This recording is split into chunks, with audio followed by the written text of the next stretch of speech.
C'est Potter. Non. Mais et je me mets à sa place et j'ai mal pour lui parce que il va falloir qu'il fasse une équipe quand même. Et je rigole pas parce que Pierrot, on va raconter nos coulisses. Tu m'as envoyé l'équipe type de Chelsea avec l'effectif par poste les mecs. Il y a des postes où il y a 4 mecs, Et quatre avions parfois, mais pas 4 pompes à vélo. Donc je me dis mais comment il va faire pour faire son équipe? Parce que je suis désolé, la tendance dans le football aujourd'hui. Et même dans les grands clubs, il y a eu quand les clubs ont eu beaucoup d'argent, il y a eu cette tendance à faire de gros effectifs et les coachs et même les présidents se sont rendus compte que c'était contre-productif parce que tu mettais en grande difficulté ton coach quand tu avais un vestiaire un petit peu trop important avec des mecs sur le banc qui ont un gros pouvoir de nuisance, qui sont pénibles parce qu'en réalité tu gères les mecs du banc.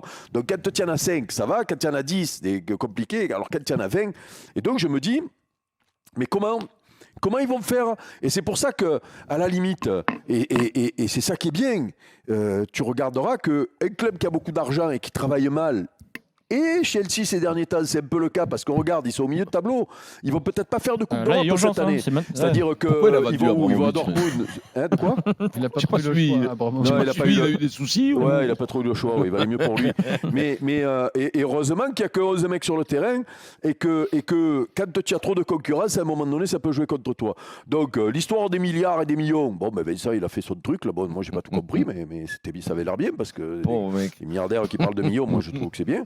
Et par contre, sportivement, moi je pense que, écoute, tu sais quoi, ça va se réguler tout seul l'histoire. Tu vois, voilà, ça va. Ils vont pas gagner, ils vont pas survoler le championnat d'Angleterre avec cet effectif. Parce qu'ils seront pas bons. Mais ce que je veux te dire, c'est ils sont pas bons, mais même s'ils sont bons, tu as fait jouer 11. Oui, mais c'est ce que je te dis. Oui, mais 11 et ils prennent des joueurs ailleurs qui pourraient jouer ailleurs, qui pourraient faire monter le niveau et qui jouent pas. L'exemple, c'est Enzo Fernandez, donc qui a brillé avec l'Argentine, qui est champion du monde, qui était à Benfica qui fait une très bonne première moitié de saison. C'est peut-être leur joueur le plus important. Ils sont en 8e de finale de la Ligue des Champions et ils ont levé la clause au dernier jour du mercato, 120 millions, ce qui veut dire que Benfica, va avoir des ambitions mesurées. Benfica perd son meilleur joueur.